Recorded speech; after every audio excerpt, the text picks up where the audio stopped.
At a deserted bus station in the middle of the night, a poor 20-year-old black man was on his way home to visit his dying father, when he suddenly noticed a pregnant woman trapped inside a luxury car by the side of the road. Without a second thought, he rushed over to help her and got her to the hospital, missing the only bus that could have taken him home. 3 days later, that same woman returned, and his life would change forever. Before we dive into this story, let us know where you're watching from. We'd love to hear your thoughts. The sun beat down on the construction site like it was trying to burn the whole ground to ash. Heat waves danced off the steel beams, and the air was thick with dust, sweat, and the sharp smell of cement. Men moved like machines, silent, tired, their shirts soaked and backs bent from the weight of work that never seemed to end. Somewhere near the center of it all, Jamal hauled another bag of concrete onto his shoulder, his arms trembling, his jaw clenched tight. Jamal's shirt clung to his back, soaked through after just the first hour of work, and the sun had barely risen past the skeletons of half-built towers, casting broken shadows across the construction yard. He was 20, just 20, and already his hands were calloused like someone twice his age.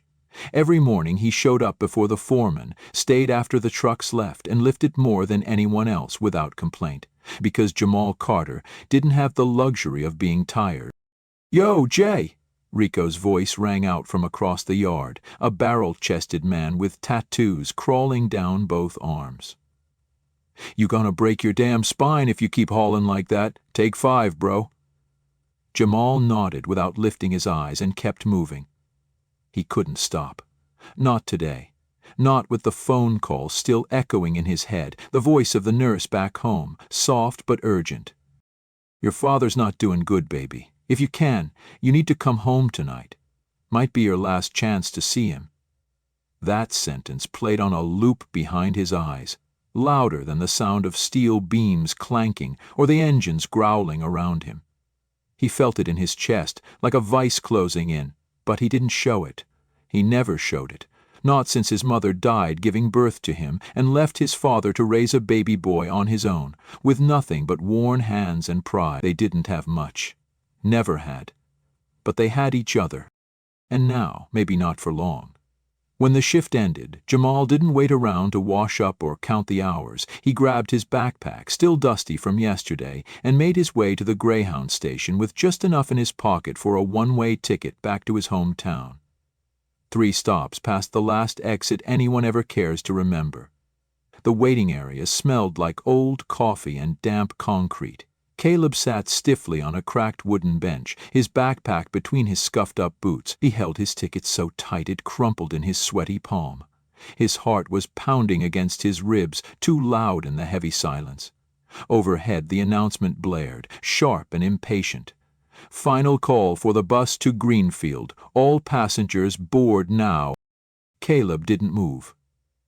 His eyes stared out through the scratched glass window at the parking lot beyond. The world outside looked distant, almost unreal. Across the street, under the flickering yellow light, a black luxury car was parked awkwardly near the curb. Inside, he could just barely make out a woman slumped over the steering wheel. She looked young, maybe 30, her hands clutching her swollen stomach. A cold shiver ran down Caleb's spine. He remembered the way his mother had cried out, remembered the blood on the kitchen floor, the panic in his father's eyes. She had never made it. He had come into this world with his mother dying to bring him here. Caleb clenched his jaw until it hurt. Behind him, the bus driver leaned out of the door and waved, shouting, "Kid, either you get on, or we're leaving without you." Caleb stood up, backpack slung over one shoulder, body tense like a pulled wire. His head turned toward the bus. The last bus tonight. The only way to get home before sunrise. But then his gaze snapped back to the woman in the car, her face twisted in pain, her knuckles white against the steering wheel. Caleb's chest tightened. If he missed this bus, there would be no other. He wouldn't make it to the hospital in time. His father might die alone. Jamal blinked, unsure if he'd really seen what he thought he saw. In seconds, she would be gone behind him. But the image of her stayed, It didn't leave, it stuck to his mind like a thorn, a silent warning, a memory he'd never lived but knew all too well. His mother, gone before he ever opened his eyes to see her. The story was told to him in pieces growing up. She'd gone into labor too early. They lived too far out. No one got there in time. His father never blamed her, never blamed God. He just said, "She did what she had to do, and now, son, so do you." His heart pounded. A choice stood in front of him, and it came without ceremony or pause. The driver shouted again, angrier now, "Come on, man, we gotta roll." Caleb's feet felt glued to the dirty tile floor. His fingers dug into the strap of his backpack. His mind screamed at him to move. He took one step toward the bus, and then he stopped. His heart hammered against his ribs so hard it hurt. He knew what he had to do. Knew it in a way that didn't need thinking. Without another word, without looking back, Caleb dropped his ticket on the bench and sprinted across the parking lot, the cool night air burning his lungs. Behind him, the bus engine roared to life, then pulled away with a screech. Caleb never even glanced at it. It was still there, parked crookedly beneath a rusted exit sign, and the woman, she hadn't moved. She was slumped forward now, her forehead pressed to the steering wheel. Jamal's breath caught. No, please," he murmured as he sprinted the final stretch, gravel kicking up beneath his shoes. He reached the driver's side and pounded on the window. "Ma'am, can you hear me?" No answer. He yanked at the door. Locked. The woman didn't move. Panic rose in his throat. Without thinking, he backed up and slammed his elbow into the glass. Once, twice, until it cracked, then shattered. He reached in, carefully pulling the lock up, then opened the door and knelt beside her. She was burning hot, her skin slick with sweat, her breath shallow. "Hey," he said gently, "I'm here now. You're gonna be all right, I promise." He eased her back, lifting her into the passenger seat as gently as he could. She whimpered, eyes fluttering open for just a second, then closed again. Jamal slid into the driver's seat, adrenaline pushing aside the pain in his arm. He didn't know the make of the car, didn't care. He found the ignition, turned the key, and the engine roared to life. He slammed it into gear and pulled onto the road. There were no signs, no GPS, but he remembered passing a green-lit hospital sign about 10 miles back. He gunned it, the tires screeching as he drove into the dark, praying he wasn't too late. The road unfolded before him like a river of asphalt under moonlight, winding through empty stretches of land that seemed to stretch on forever, and Jamal gripped the steering wheel with both hands, his knuckles white with tension as he leaned forward, eyes flicking between the dash and the horizon, heart thudding so loud it echoed in his ears. The woman beside him let out a soft, strained moan, her hand trembling as it clutched at the curve of her belly, and Jamal's breath hitched as he glanced at her, sweat pouring from her brow, lips parted in pain, skin pale like wax under the dashboard light.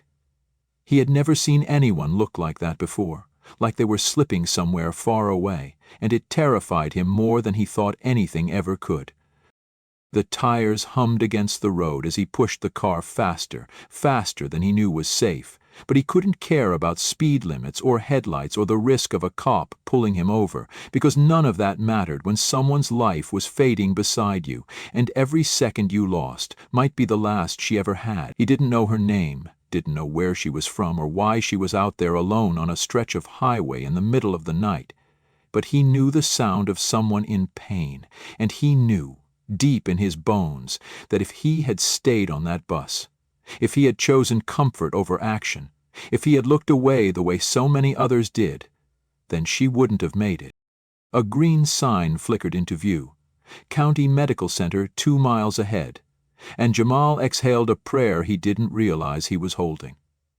The woman stirred beside him, a low cry escaping her lips, her back arching slightly against the seat, and Jamal reached across with one hand, fingers brushing her shoulder. "Just hold on," he said, voice shaking but firm. "You're almost there. You're gonna be okay, I swear." As the hospital came into view, lit like a beacon against the night, he hit the horn 3 times, long and loud, hoping someone might hear him before he even got inside. He swung the car into the emergency lane, slammed it into park and jumped out, his legs nearly giving beneath him as he ran to the passenger side. "Help!" he shouted toward the sliding glass doors. "Somebody help, please!" Two nurses came rushing out with a gurney, followed by a man in scrubs who barked orders the second he saw the woman.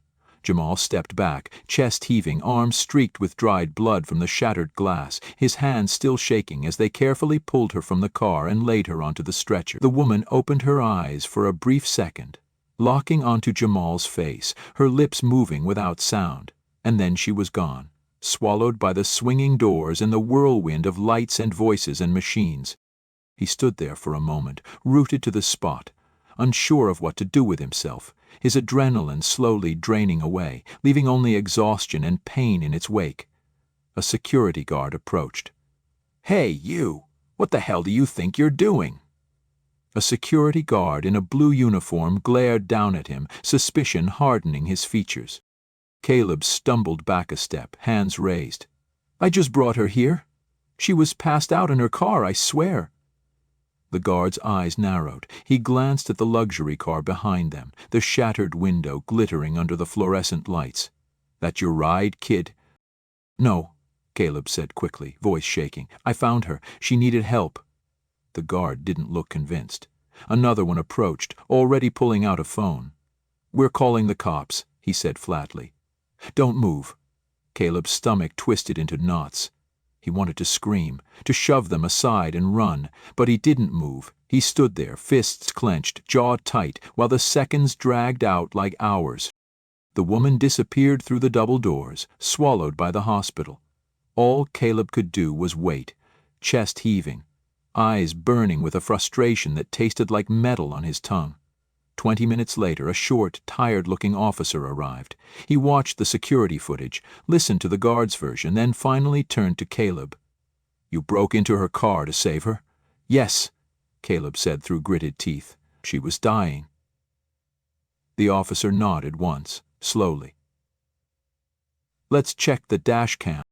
Together they watched the footage. Caleb standing by the window, smashing it, dragging the woman out. No theft. No hesitation. The officer exhaled and rubbed a hand over his face. "All right, kid, you're free to go." He turned, picked up his torn backpack from the floor of the car, and started walking. He didn't even look back. Outside, the air had grown colder, the stars sharper above the city skyline.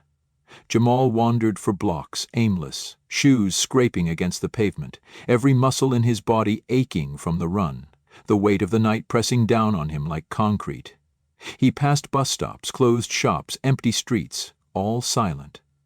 When he finally found a station with a single light still on, he walked up to the ticket window and asked for the next ride out to his hometown.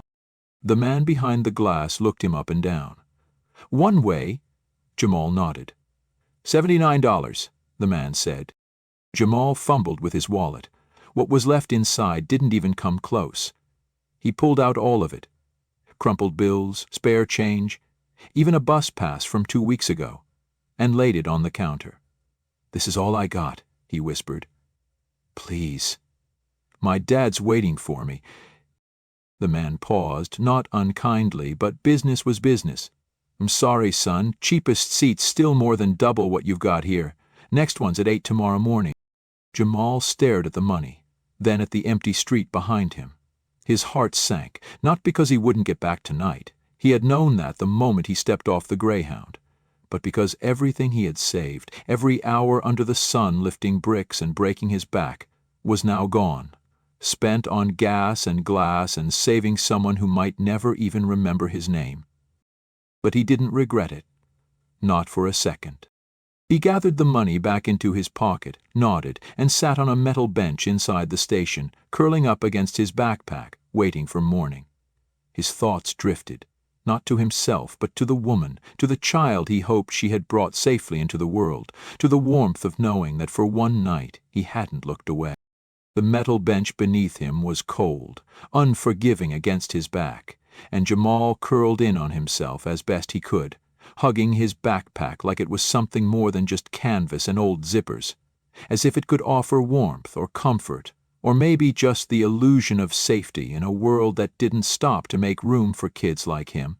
The station was quiet except for the hum of vending machines and the occasional snore from a man slumped across the row of seats nearby, the kind of traveler who seemed more like he lived here than visited.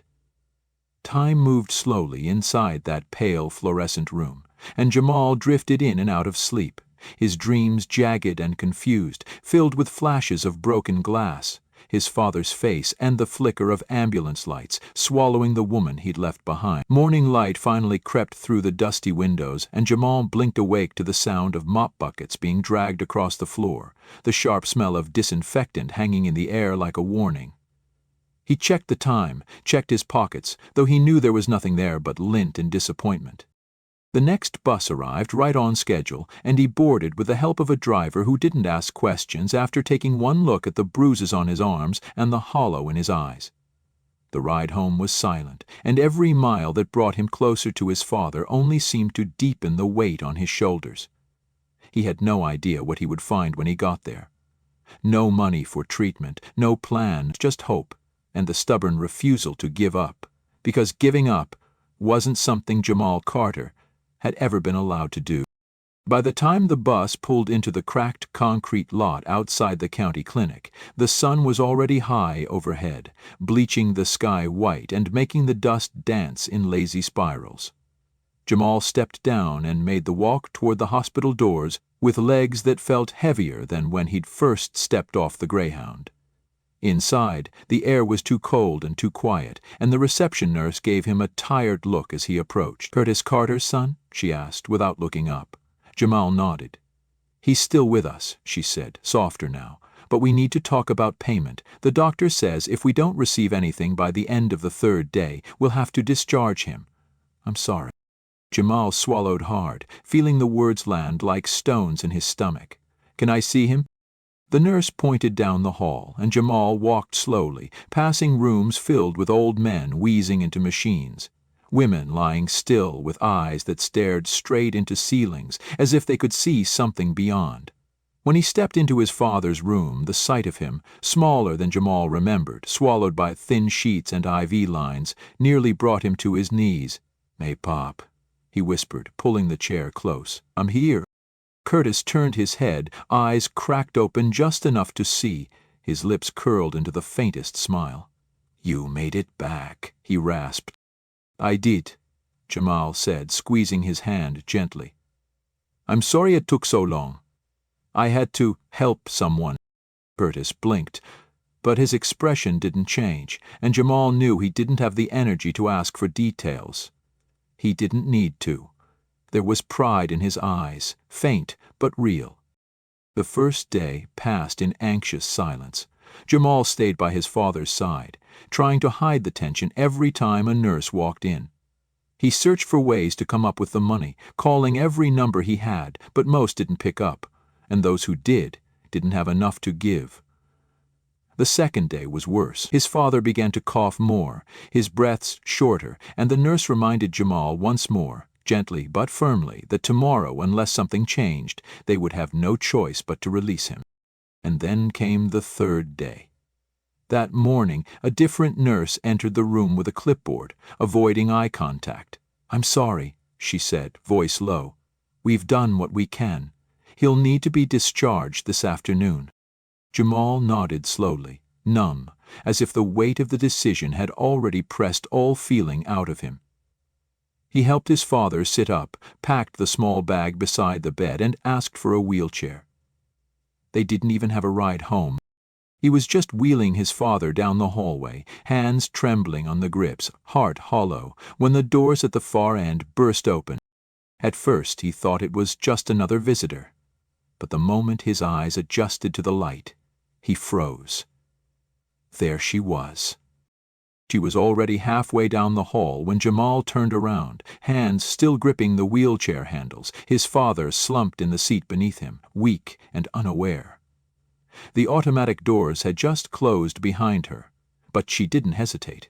She walked like someone who knew exactly who she had come for. Her heels tapped quickly against the linoleum, her breath coming fast, and when she finally stopped just feet away from him, Jamal could see it in her face. Recognition, disbelief, and something deeper, something fragile and breaking and full of gratitude. "Jamal?" she said, her voice shaking slightly as she stepped closer. "It's really you." Jamal blinked. "You're—" "From the car."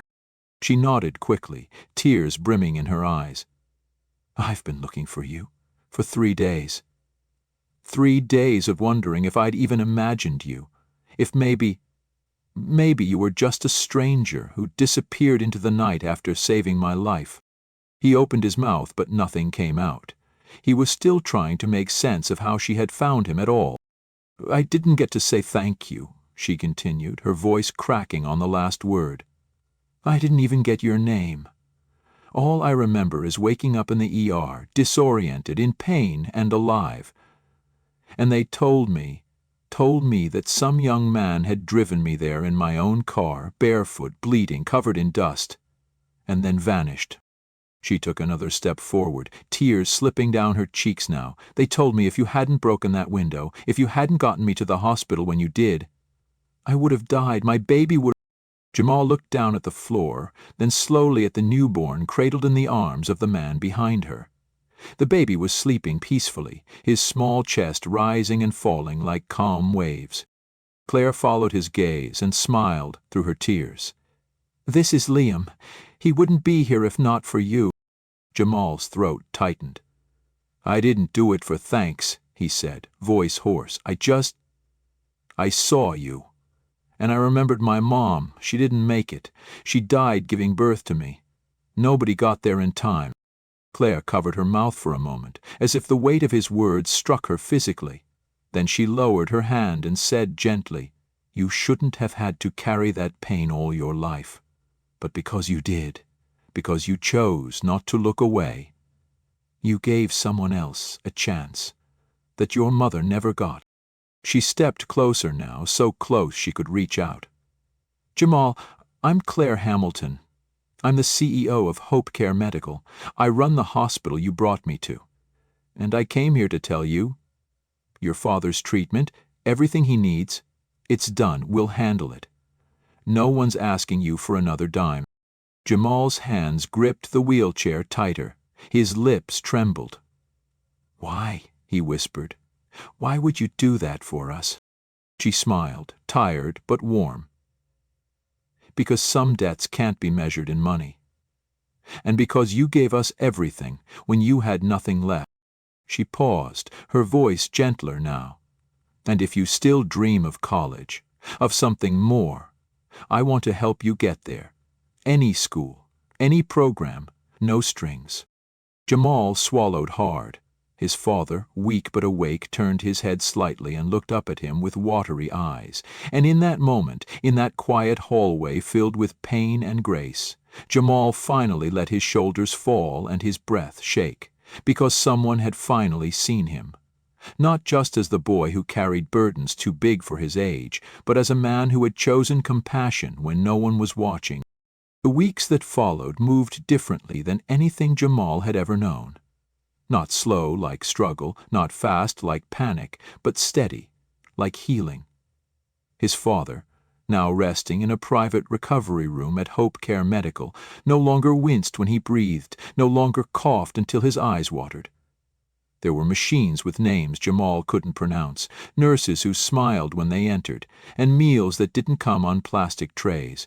Jamal spent most of his time sitting by the window, watching as sunlight spilled across the white tile floor, watching his father gain color again, watching him laugh at old jokes they hadn't dared tell during the hard days. And all the while, Claire kept her word. She visited often, not as a CEO or benefactor, but simply as someone who hadn't forgotten. Sometimes she brought baby Liam wrapped in a soft blue blanket, asleep in her arms, and sometimes she just brought quiet conversation. No cameras, no press, just people trying to honor something bigger than themselves. At night, when the hospital quieted and only the monitors beeped softly in the background, Jamal would think about the moment everything changed. That flicker of a woman in a car on a highway, that decision made in less than 10 seconds. He'd given up his seat on the bus, given up his money.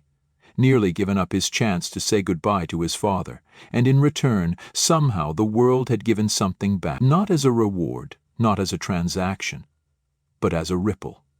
Because the truth was, he hadn't helped Claire expecting anything.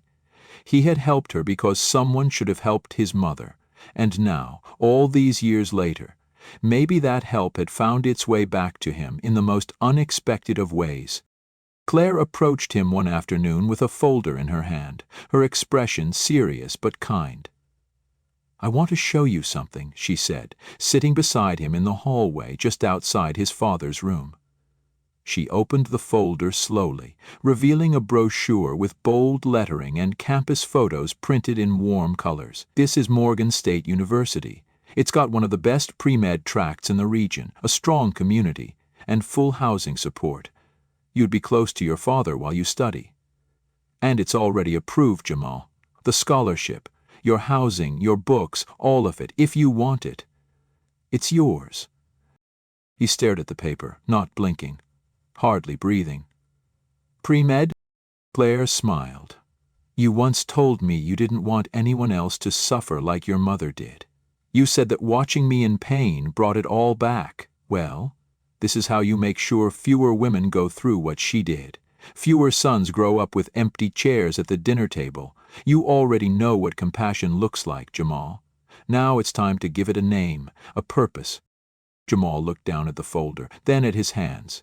The same hands that had lifted bricks in the sun, broken car windows in the dark, and clutched his father's in silence when all seemed lost.